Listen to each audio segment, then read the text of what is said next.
to let Uncle Barbecue take the governor off and have some fun. So we should see what happens. Yeah, Brian's main stage speech was so controversial, our AI guard had to step in. That's a true story. Hello, my friends. Thank you for joining us for the PEBCAK Podcast, a weekly information security show featuring some all-around good people. It is week 15 of 2026. I'm Chris Louie, and happy episode 250 of the PEBCAK Podcast is finally here. With me, we have my co-host, the Cloud God, who thinks the LA Lakers have a real shot at making the playoffs this year. Bro, you are in crack. You think I actually believe that? Even if they were undefeated, I'd still have my doubts. The flop is not going to make it happen. Now, I should also note that on the note of episode 250, it has been quite a journey, and only less than 2% of podcasts actually make it to 250. So we're in the top 2% of podcasts globally. Don't stop till we're one. Congratulations, guys. Don't stop till we're 1%ers, boys. Yeah, that's the goal. And we do not have Glenn Medina this week. He's enjoying some much-deserved time off with his wife.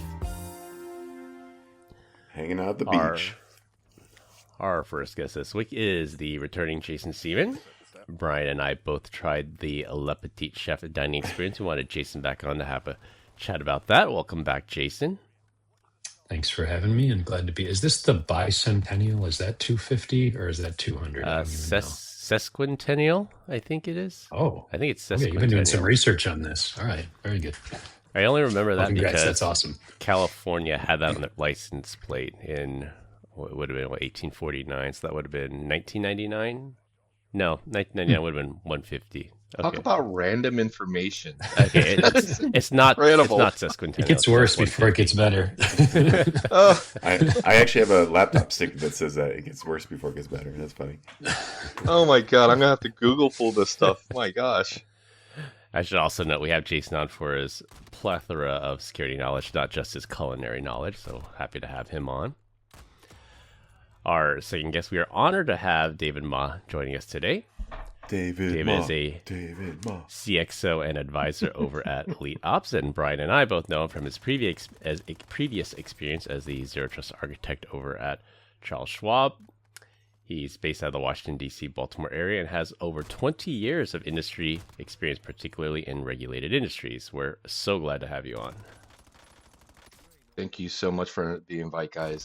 I was telling you earlier, your names are coming up everywhere I go. You guys are doing some great content, great work. Appreciate the opportunity to be here and have a chat with you guys. How soon until you guys rename your company from Elite Ops to the Zscaler Account Fixers? That's the byline. That's the sub company name. No, you like honestly, man. You guys are amazing. Every account you guys touch, I'm grateful for. And anytime I hear that you guys are involved, I walk away knowing that we're in good hands. So appreciate the partnership and send my regards to Casey and Eric as well, and Bob. It's a there's so many of company you that they built. Absolutely. Yeah. I mean, we have a lot of rock stars here. It's incredible to be able to move into an organization that has such highly skilled and specialized individuals. You know, these guys are SASE experts, bringing in a lot of that industry knowledge, and it's a really great culture here, and that's what really has enabled us to be as great partners and customer advocates. Right on. And they hire well too. Hey, David, I should add. Are they trying to hire you? Did you know, by the way, David, that your email address is in some amount of jeopardy? The .io extension. Are you familiar with this? I just read about it today. It's interesting, isn't it? Just some island nation somewhere that doesn't exist anymore, I think. Exactly. Yeah, it's interesting. Just for the listeners, I guess, such as it is. I guess it's like the British Indian Ocean or something is the .io extension, and the ICANN says that once a nation no longer exists, they're supposed to dissolve the suffix, and so that could be a problem. Maybe, could be. But yeah, I'm sure there's enough IOs out there that they'll make an exception. They'll figure something out. Yeah, I was about to say. Meanwhile, Island.io is like trying to figure out how to incorporate and start up their own nation. Yeah. Not a bad idea. Yeah. I will say my first impression of David, he was working on an account I was assigned to, and I came in to help them out with an issue, and I got on a call with David, and he's their zero trust architect. He was doing this readout of their Zscaler deployment, and my first impression of David was like, he is smarter than the average bear, like way above average. Like, I meet a lot of people, customers and prospects, and definitely my first impression of him was he gets it. Like, he gets it. There's not many people that I can say when I meet them for the first time and I can say that they get it, but David was definitely one of them. Oh, you're being too kind. It's really being baptized by fire and understanding the real outcomes gained by looking at a transformation of this magnitude. But I started my career as a network engineer, guys. I worked my way up from help desk and became a network engineer, and that by itself laid the grounds and the foundations to understand the benefits I was getting out of this transformation, and then add that in with all the security controls. That's when I really got into network security and got myself into understanding what SASE was. And it's been a growth. It's been a learning process, and trying to interpret that and have these conversations with people. That's been the exciting part of all this, is getting other people to get kind of had that aha moment and go, oh, I see. And breaking down those barriers of having those legacy infrastructure, cybersecurity divisions, and having this harmonious, move forward path.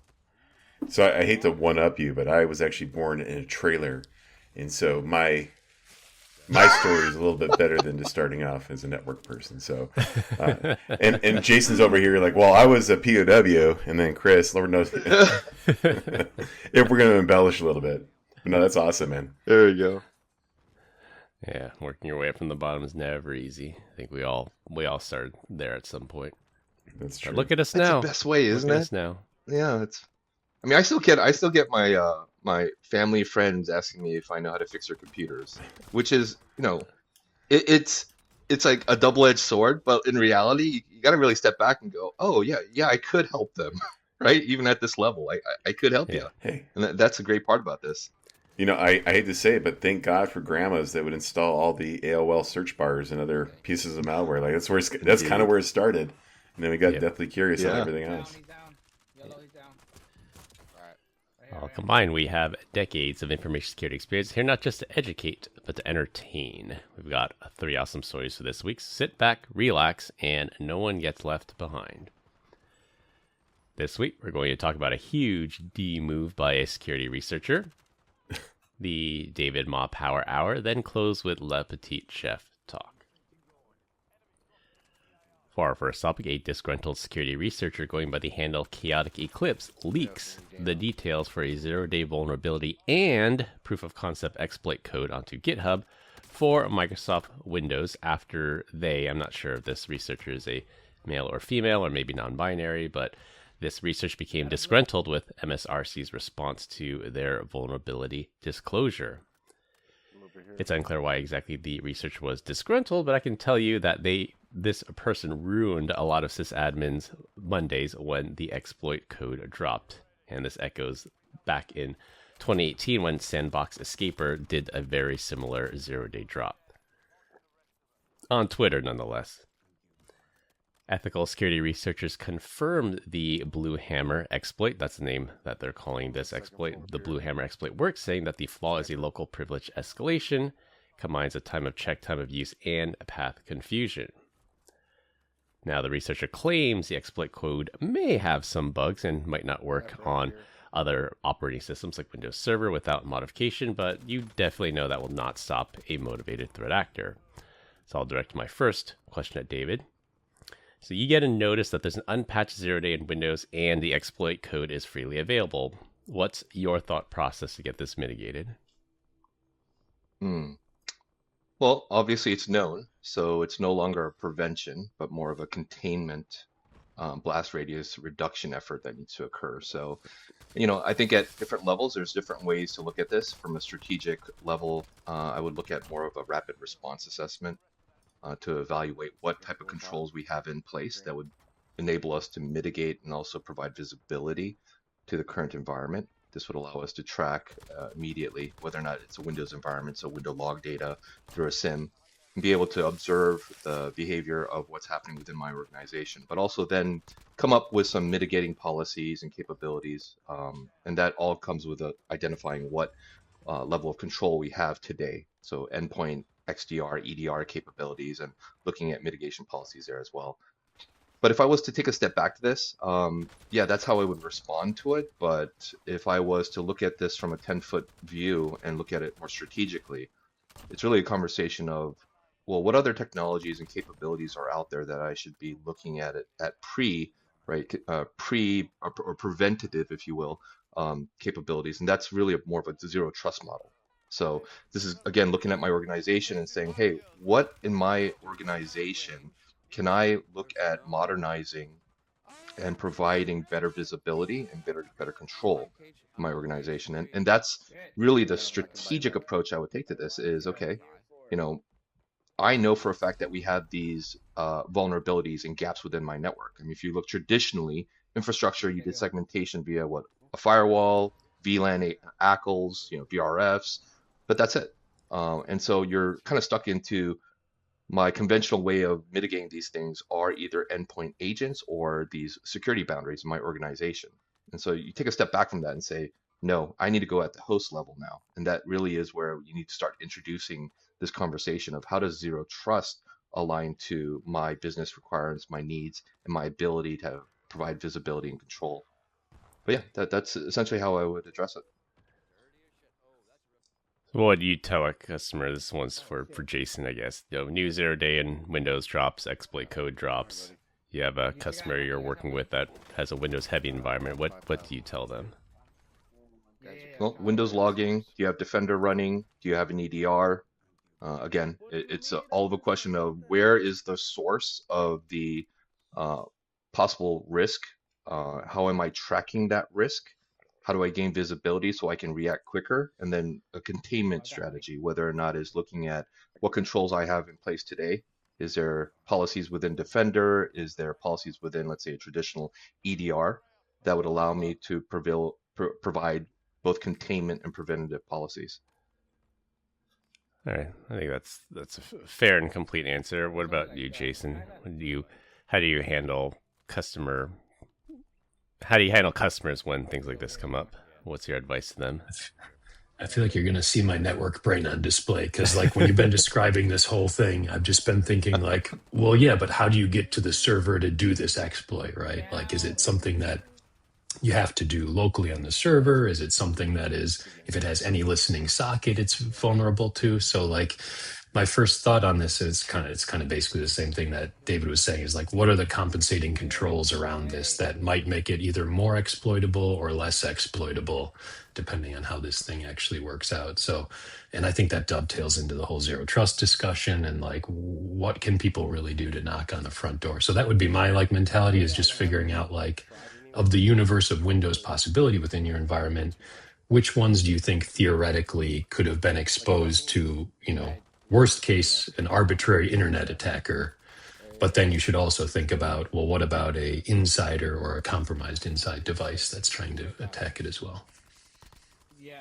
I love what Jason is pointing at there, because there's so many different ways to look at the risk associated with this type of incident, and that is absolutely the insider risk component, the external exposure component, the human and device, error component of it. So I think every piece of that has different compensating capabilities and controls that definitely need to be evaluated. So I agree, Jason. It's a good point. I think it's been a while since we had any of these 0 days in the wild just dropped with the exploit code and no patch available. And I don't know what Microsoft's response to this was, if they put out an emergency hotfix or if you have to wait till patch Tuesday, or if there's some level of mitigations associated with it. But I mean, my thought also went to, like, using deception. That's something that, of course, we offer, but it is something that you can put out there, put out a honeypot, see who's exploiting you, see what IPs they're using, and then block those IPs from getting to your real systems, or helping others in the industry saying, I saw malicious activity coming from these sets of IPs, so just be aware of that. Chris, do you think that part of this was? I'm sorry, I just wanted to ask Chris, like, is this a ethical thing for this person to have released this 0 day? Like, what's the community have to say about someone who does this? Is this guy, like, blacklisted now, not supposed to do that, or were they within their rights to do it because Microsoft wasn't responding appropriately? I think the jury's still out on that. In general, though, I will say in general, the community definitely values responsible disclosure. That gives them a 90-day window to fix it. After that 90 days, then all bets are off. We don't know what this researcher's beef with MSRC was. And I saw, unconfirmed, of course, but I saw reports that said, Microsoft now requires a video proof of every bug submission. And this person's like, well, I don't have time for that. I'm just going to throw it out there. But you got to see the balance, because Microsoft, gigantic $3 trillion company, I'm sure they get thousands, hundreds of thousands of bug reports. They need to find a way to sift through all the noise and find the actual real threats out there, or the real vulnerabilities. So, I see both sides. I've also heard in the past that MSRC is well deserved of some criticism, that they don't handle things particularly well. But overall, I don't know about the initial knee jerk for this reaction from this was a big D move, that they shouldn't have dropped it, plus releasing the exploit code at the same time. Like, I think that's probably where they went too far. But dropping the vulnerability, I think, would have been enough. And again, a motivated threat actor would be able to figure out what component was vulnerable if they even got a hint of where to start looking.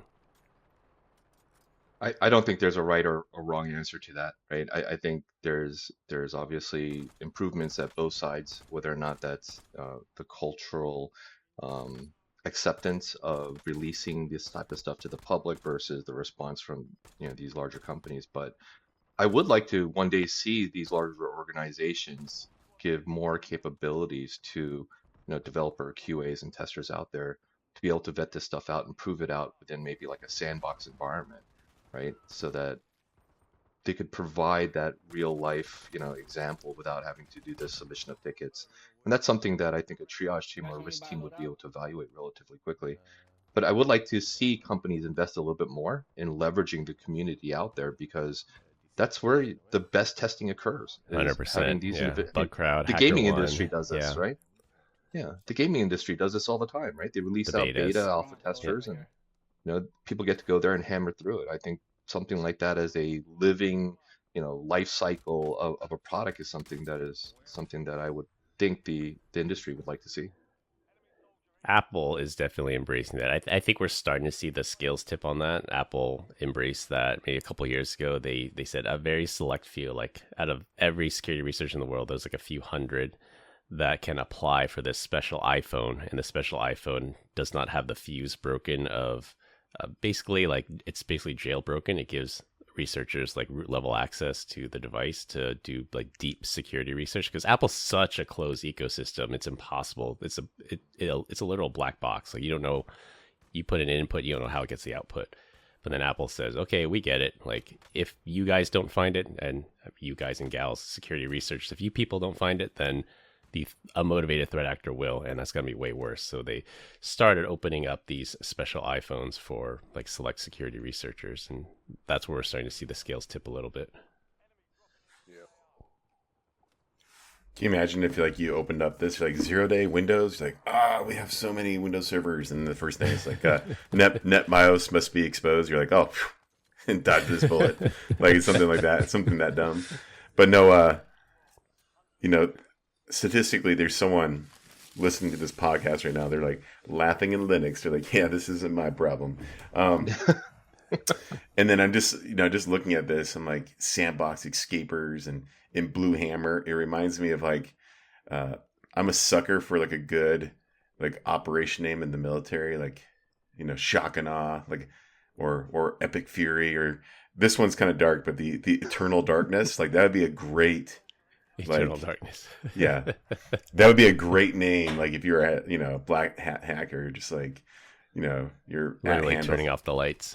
Yeah, Eternal Darkness releases a 0-day exploit for Mac, Windows, iOS, Android, Linux. You're like, what? That'd be insane. What do they all have in common? They have a power supply. Well, all right, let's go. Yeah, that would have been the code name for the operation that took out the power in Ukraine, I guess, because I think some of those transformers had to be physically replaced, and it took a little bit to get back online. Yeah. Fun fact, any presentation that I do is always named after some former military campaign. It's like a code name for everything that I go with. All right, so Every service plan we have at Elite Ops is named after some kind of military term as well. Oh, that's so funny. So, Brian, next week at Partner Summit is going to be doing Operation Enduring Freedom. No, this one's just shock and awe. This is the one that I went with. Nice. Yeah. Hopefully, yeah. I don't know that it'll be very shocking, but hopefully there'll be an awe moment. Like, get this guy off stage. He sucks. All right, for our second topic, we have our CXO and advisor, David Ma. And just like we did with episode 50, when we had our founders, Sahir and SP on, I thought it'd be good to get your insights into some topics, really relevant to our audience. Mm-hmm. Well, the first question here, I noticed on your LinkedIn profile, you have maybe it's a company, a product, an organization. Maybe tell us a little bit more about it. API Gen X. So what is it, and what was your inspiration to start that? I don't know if you want to know this story. Well, now we definitely but it really do. lines really well. Yeah, no, it really it's an enabler for everything that we talk about these days and what we're going to talk about in this call. So I used to work for a financial investment brokerage firm, and part of one of my goals was to deploy a SASE platform, Zscaler in this case, to that organization. And so I spent a hard 2 years from soup to nuts deploying this platform to this organization. However, after those 2 years, and SASE was now fully blown in a run state. Oh gosh, I hope the other guys aren't listening to this, but I had so much time left that I started doing investment. I wanted to learn more about financials and investments. And I really started studying. And shortly after I departed from that investment brokerage, I went and got my SIE exam, my Series 65 to be an RIA, and decided, you know what? Since I now have my certs, let me create an LLC and help out my family and friends. And so that company really is just positioned for family and friends that I've been helping as both kind of an investment advisor and helping kind of traverse the landscape of investments, brokerage, retirement. I got my book. Still unopened, but I got my book. Great, you should. It is phenomenal. It opens your eyes to the possibility. So it's really funny where you ask that question, because it's because of this modernized technology out there, and especially with my experience with Zscaler specifically, and having deployed that and understanding how much time it took and investment it took to deploy it well. But once we got into a run model, I had so much time that I found myself wanting to learn more. And that's what really gave me the ability to go and learn about finances and learn about retirement, learning about investments. And that's really what kind of promoted this ability for me to help out my family and friends. I mean, if you want to be successful, you have to rename it to just drop the P, AI Gen X. It's going to go. Yeah. You'll start helping a lot more than friends and family. So, not to say this is the reality of that, but originally I wanted to build a medical app that provided customer data across multiple hospitals and companies, Make it portable, and have a centralized database. Yeah. So, something that you can carry around. So whichever doctor, whichever hospital you went to, it had all of your medical knowledge with you. And that was the original desire. And it only functionality that I was going to build into a UI was via API. And I'm a Gen Xer, so API Gen X just kind of made sense to me. But that was many, many years ago, right? That I put that on the shelf, and moved on. It didn't come to fruition because of all the regulations associated with it, and I just didn't have the bandwidth to deal with all that. And then this came along, and I decided to reuse it. And the funny part is, all of my family and friends are essentially Asian parents at this point, so it became Asian Parent Investments API. And I kind of API. So Clever. It's not really called that. It's still just an acronym. I don't really have a name for it, but I kind of reused that, and it was comical how I kind of use the acronym for the use case. That's funny. So you're not only tech support for family, you also provide financial advice. Yeah. It's 3 years running now, so hopefully I'm not doing too bad. Yeah, I'm definitely one of those people that Thanksgiving dinner, like, hey, I got a new iPhone and this doesn't work. Can you fix it for me? Yeah. I think we've all been there for sure. Anyone that works even ancillarily close to tech, like you become the family tech support person. Oh, you're the geek squad, right? You're the geek squad of the family. Yeah. Yep, indeed. All right. According to LinkedIn, you are 46 now. I don't think that's any secret since you posted that publicly. Nope. You also mentioned your father and his father both lived to 62, and you want to surpass that age and be there for your kids. Aside from going to the gym, which you post plenty of selfies of that, what more in life? What more life changes are you making to help reach that goal? I know Brian's been pretty vocal about his transformation story as well. He says he wants to be there to walk his daughters down the aisle. Same with myself. I know Jason has children as well, and we all work very high stress jobs in a high pressure environment. So, what's your advice on balancing that out? Finding the little moments that you generally disregard as opportunities. For instance, if I'm going to hang out with my kids and have fun, why not make it 30 minutes of throwing a football around or throwing a softball around or doing something active with the kids? I mean, the gym is great. Actually, to be honest with you, it wasn't my willpower that brought me into the gym. It was my son's. My son signed up and I was sitting there watching him and it just dawned on me, why am I not using this opportunity to work out with my son? He's still 13 years old, impressionable, great kid, but scared of his dad and obviously won't ask his dad, hey, Dad, you're fat, come work out with me. But this was me just sitting down and coming to the realization that, yeah, I have a busy schedule, I have a busy life, and it's high impact, high stress, but why am I not using these small opportunities to better myself?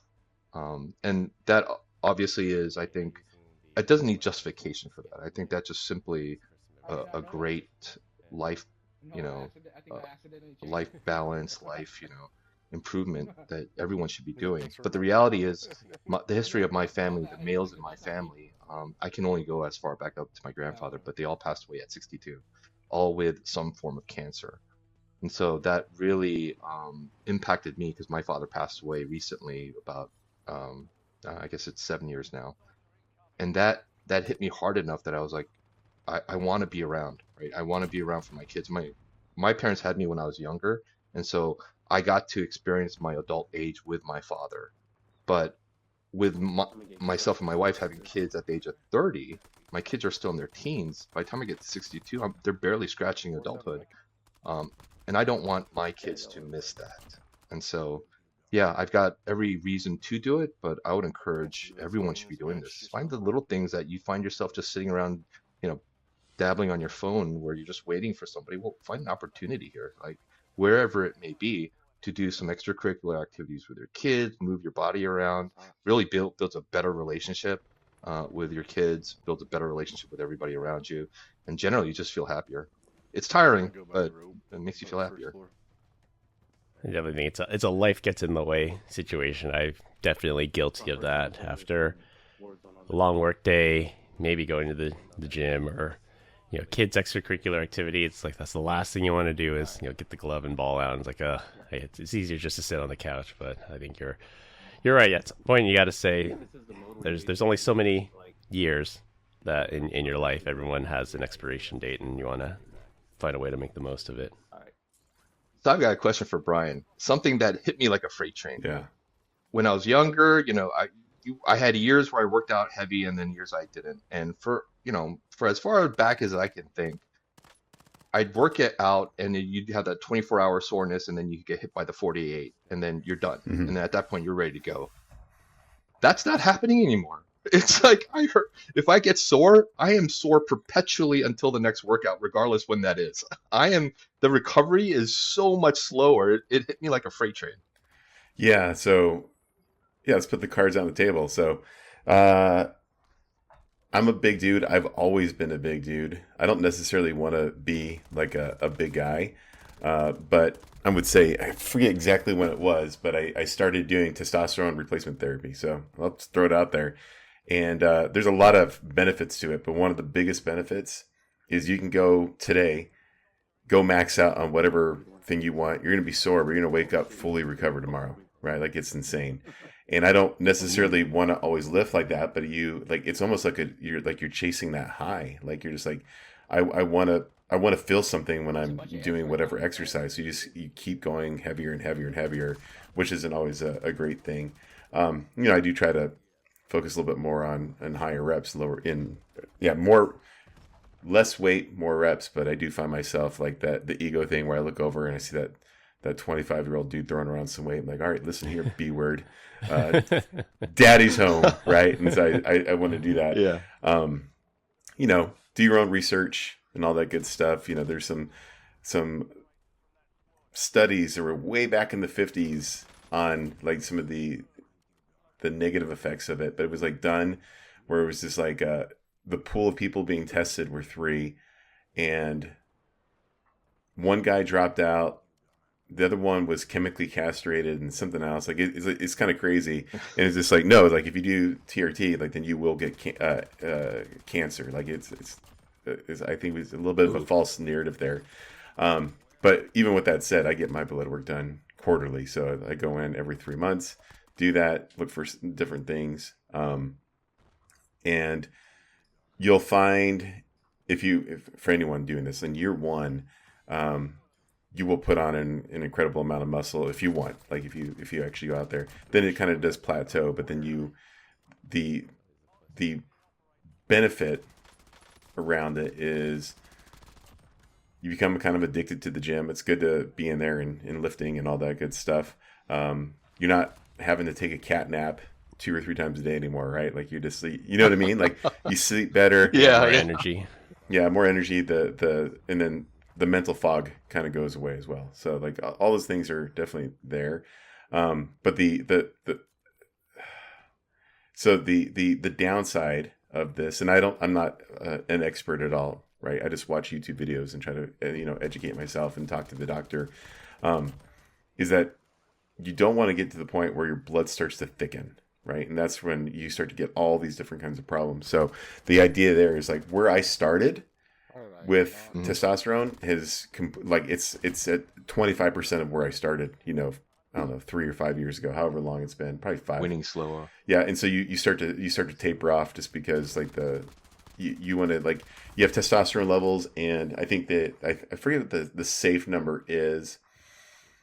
I think it's But you're so strategic about this. That's what blows my mind. Like me, I'm the guy that goes over to this gym that's supposed to do workouts, and I kind of liked it, so I hand over my money and I just attend, and then I grumble as I walk away sore. Yeah. And that's like the extent of my understanding of working out at this point. It's just I'm going over there, sweat my butt off, and I'm hoping that this is benefiting my body overall. Yeah. And these days I'm just realizing I am perpetually sore. I'm walking around like I look 80. I would say, like, even if you're not lifting, once you hit your 40s, you're just sore. Like, you wake up and you're like, I sneeze and throw out my back, right? Like, if you're wondering how I'll do in a marathon or a fight, just know that like the other, whatever. I won't even say this one. But the reality is like testosterone levels, when you get over the 40 years old or older, they can be, 350 on kind of the lower end to like an 800 is healthy.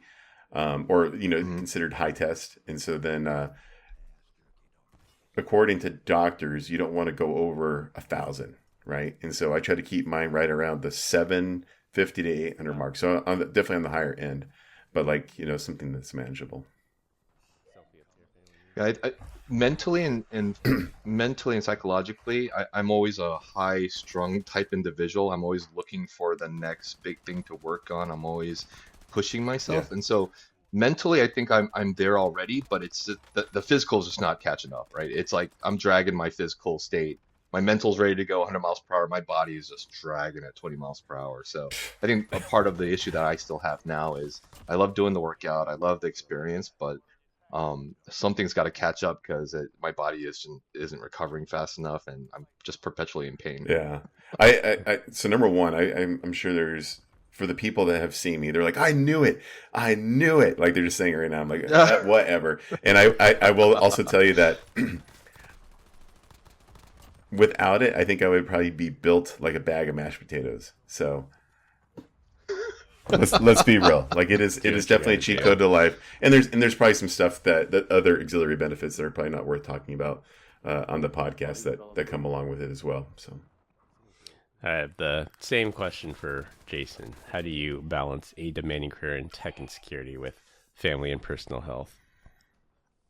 Boy, I feel like hopefully I'll speak to some other listeners because I'm always like sort of mix of like impressed and just feeling that I'm wired differently because I don't want to push myself this hard. Like that's not my goal. So like my philosophy on all this stuff is like I try to do everything in like a low degree of moderation, right? Like I'm much more of like, hey, I'm just gonna like my whole thing, I just do like a 5K on the treadmill every day, like walking. I don't run. I just walk. You know, it takes me 45 minutes to do a 5K. That's like my pace, by the way. It's all right, as long as you finish. And, you know, I'll take a walk around. Like, I'm not trying to get my heart rate spiking. I'm not trying to like pump a bunch of iron. I'm not super competitive about that or really anything, you know? So I think like maybe my hope is there's multiple paths to success here because my hope is like, hey, maybe for some people being very intense and intentional about it and taking the supplements and all that, like I can really see like, wow, that's going to produce some awesome results. But I try to make my own peace with it and say like, that works for those people. It's not going to work for someone who's wired the way that I am. So like in my mind, I'm like, I don't want to get involved in all that stuff because I feel like it would be, you know, I'd be forcing myself to do something that I wasn't comfortable with. And I think that's, you know, broadly speaking, a thing that's good to figure out about your life in general is like, what kind of person are you? And like, whether if it's you're trying to have a better relationship with your kids or whether if you're trying to work out more, like understanding who you are and like how you're wired is going to help you interact more positively with the world rather than just, hey, I saw this thing on YouTube. I saw this guy doing that. I saw that guy doing that. You'll always be chasing something that you're not in that case. So we'll see who lasts longer. I don't know. You know, the audience won't be able to see the visual here, but Jason is like, he looks fit. And the only thing that comes to mind is what we just talked about earlier. Prevention versus triage. Jason is prevention, right? He's prevention. So we're triage. I can't speak for Brian, but I feel like we're triage here. He's prevention. I agree with that. Jason, are you a runner? No, I hate running. Can't stand running, right? Do you hike? Do you do a lot of cardio or no? No. Just blessed with great genes. All right. Yeah, dude, I have great genes and I sleep a lot and yeah, that's I think you know what I did once I did that like calorie tracking for like 30 days. Remember like MyFitnessPal or whatever was the hot app at the time. Yep. And I've always been sort of like of a thin build. And what I realized after that 30 days of putting no effort into my diet was apparently my body sort of self-regulates. Like every day I would end up at my calorie goal just kind of without thinking about it. So like I would never go over or under. And that's kind of what I mean by like my natural personality is moderation. So I think that's also built into my body to some extent to just like naturally modulate to where it's supposed to be. You know? I eat the same way Doc Brown refuels the DeLorean at the end of Back to the Future. Just like, did someone hit a trash can with a time machine? No, make it lunch. Like, just. I've tried every variation. The hunger strikes. I've tried the optimizing the food. I've tried eating better. At the end of the day, it's the amount basically. So I did try doing the eat whatever you want, but just smaller amounts. And what I noticed is that doesn't change the craving, but it reduces how much you can put in your stomach because your stomach naturally gets smaller shrinks, and smaller.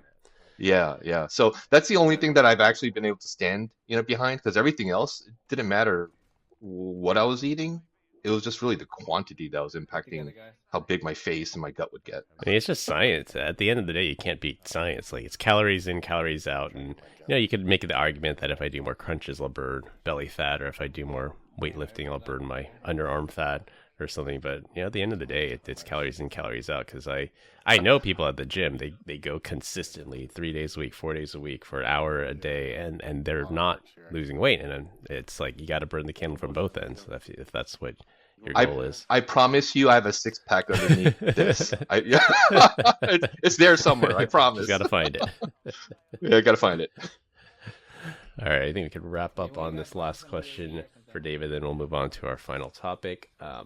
So, David, in your experience, you've worked with a lot of organizations in your past career and your current role as well.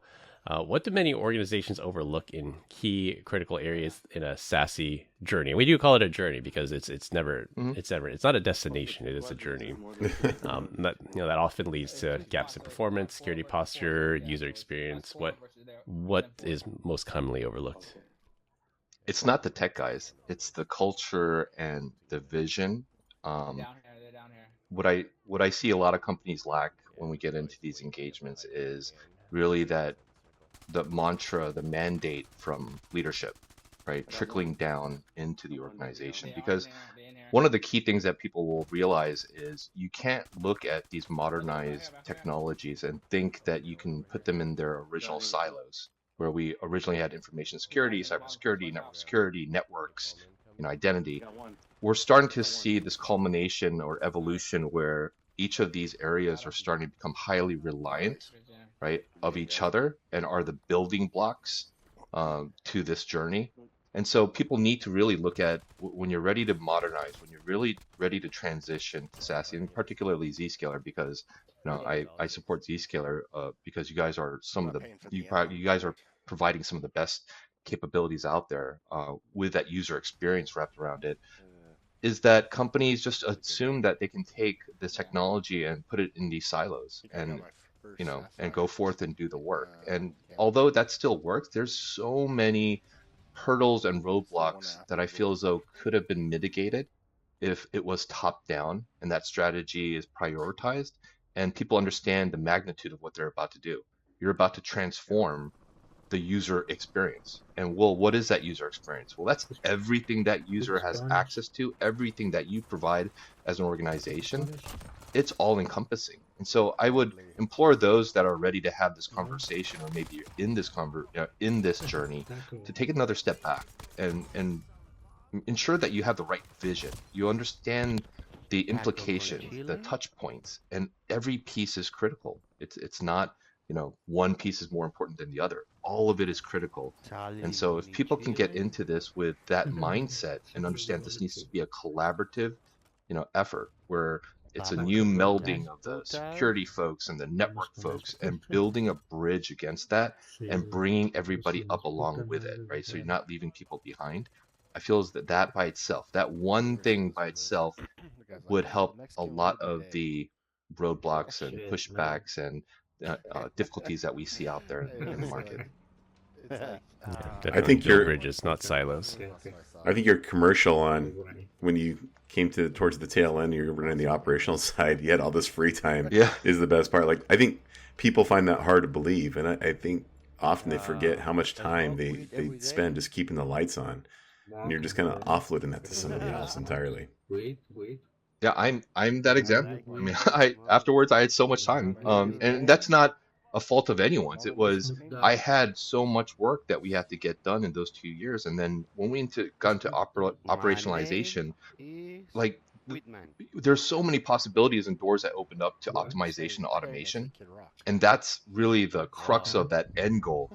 Is that once you build that foundation, you build the controls, you have standards and workflows. You start looking at optimizing and automation. And let me tell you, some of the stuff that I've been able to automate literally is the reason why that we don't have that additional operational overhead anymore, right? I didn't have engineers and people looking at web exception requests. Yeah. That was fully automated. Yeah. And that we realized, in hindsight, man, our previous team was spending close to 60 to 70% of their time just trying to get those provisioned. So yeah, it's a lot of the looking back and going, wow, now I understand.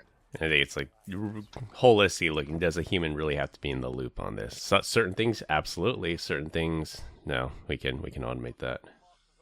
I know where this is going to go. Talking about replacing humans. I know that's a touchy subject, and we're coming up on time here, so let's switch gears here for our last topic, and it'll be a rotating topic every week.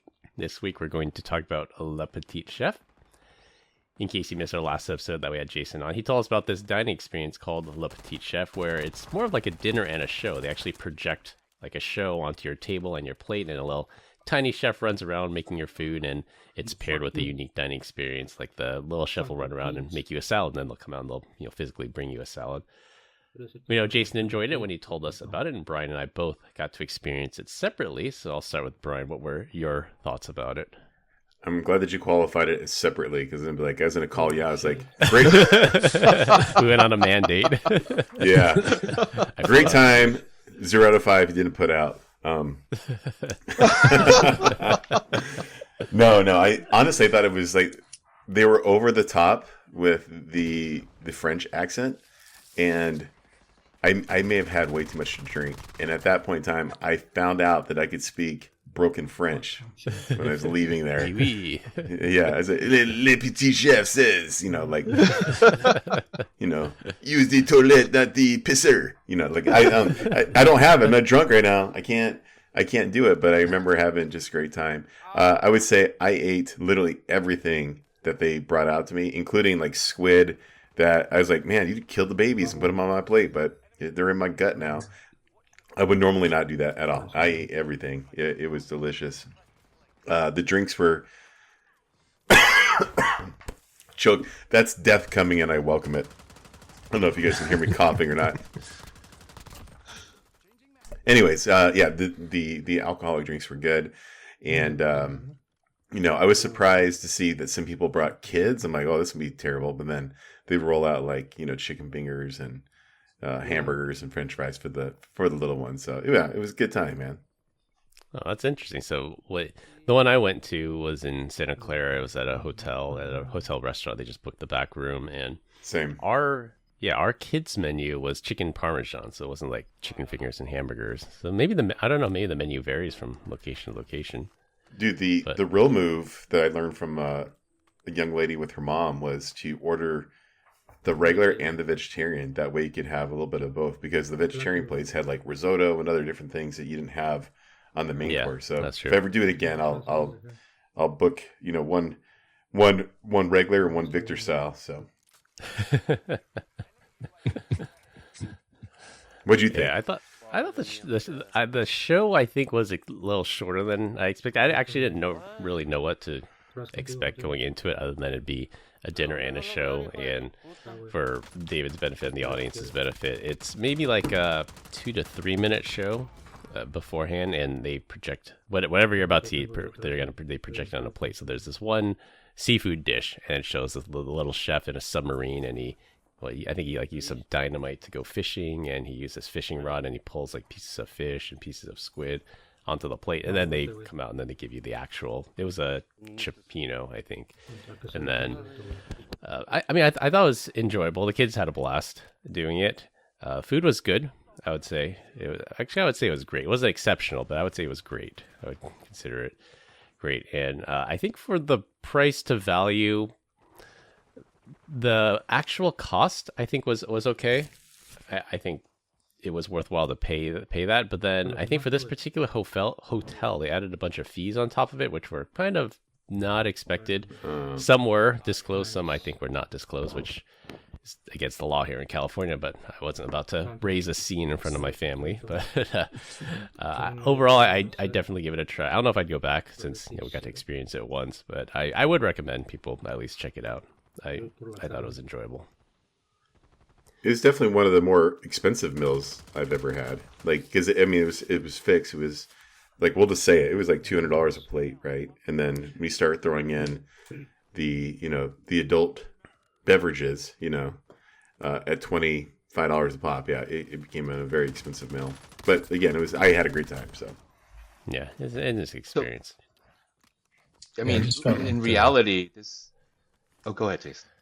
Well, I was just going to say that the technology was pretty interesting to me. Like the quality of the projection on the table was one of the things that really kind of blew me away. Like in my head, I'm picturing it to be this kind of shadowy, like low resolution experience. Like, no, it was very impressive what they did there. And maybe to the point of all this, like in some ways you're just paying for the uniqueness of the experience. So, like Brian said, I think, well, first of all, the food's going to be dependent a little bit on the hotel. Obviously, it's a different chef and a different setup every time to some extent, probably producing a menu that matches the projection. But it was just, it it was so different. And I think that's what we got talking about last time too, was just like a unique dining experience. You should do that thing, right? Like at the end of the day, it's steak and chicken and whatnot, but it's just such a weird thing to do. It's something but normally like dinners nowadays are like freaking 3 hours long. I was in and out of that place in probably 90 minutes, and I probably could have stayed a little bit longer. I really did appreciate that because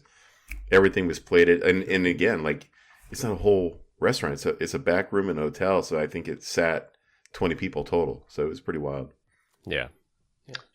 How do you repeat that experience? Because you're paying for the experience, and obviously for most people, you'll maybe go back one more other time unless there's another reason why you need to go back. So, I've always been interested in those type of businesses because you always have to garner new customers, right? To experience that. Case in point, there's other experiences where you can eat in complete darkness, right? And you gotta sit there and wonder.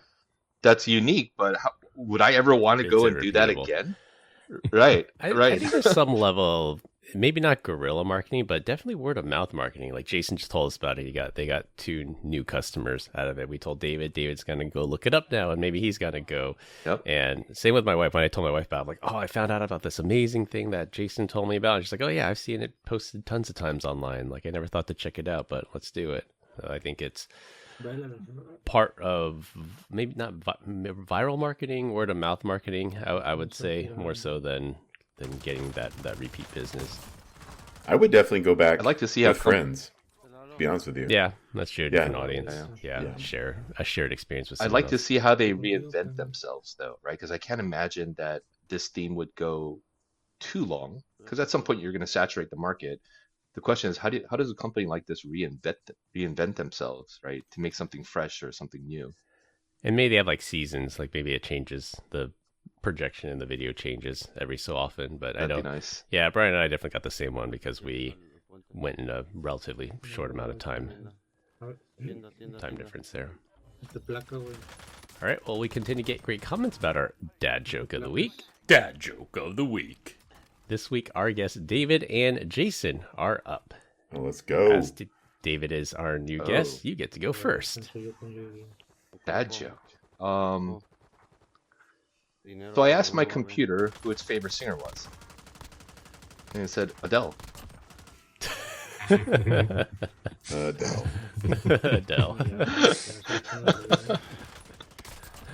All right, Jason, you're in the hot seat. Did you hear that? And I'm kind of excited about this actually, that they made a new building in Shania Twain's hometown to honor her. Yeah, it's the Twain Station.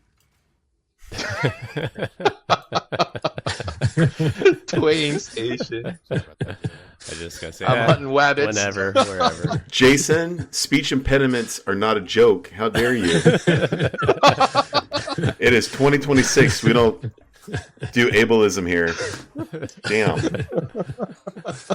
Well, on that note, all right, to wrap things up, follow vulnerability disclosure norms. Give David a call with help on your SASE journey. Check out La Petite Chef for a unique dining experience.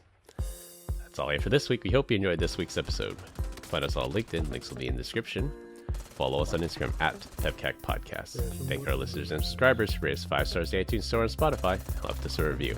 We appreciate you all spreading the word to help grow the show. The best way to find us is to search for the PEBCAK Podcast in your favorite podcast listening app. My co-host Brian Deitch and our guests, Jason Seaman and David Ma. I'm Chris Louie. Thanks for listening. We'll see you all next weekend. As always, have a nice day. Bye, Felicia. Have a nice day.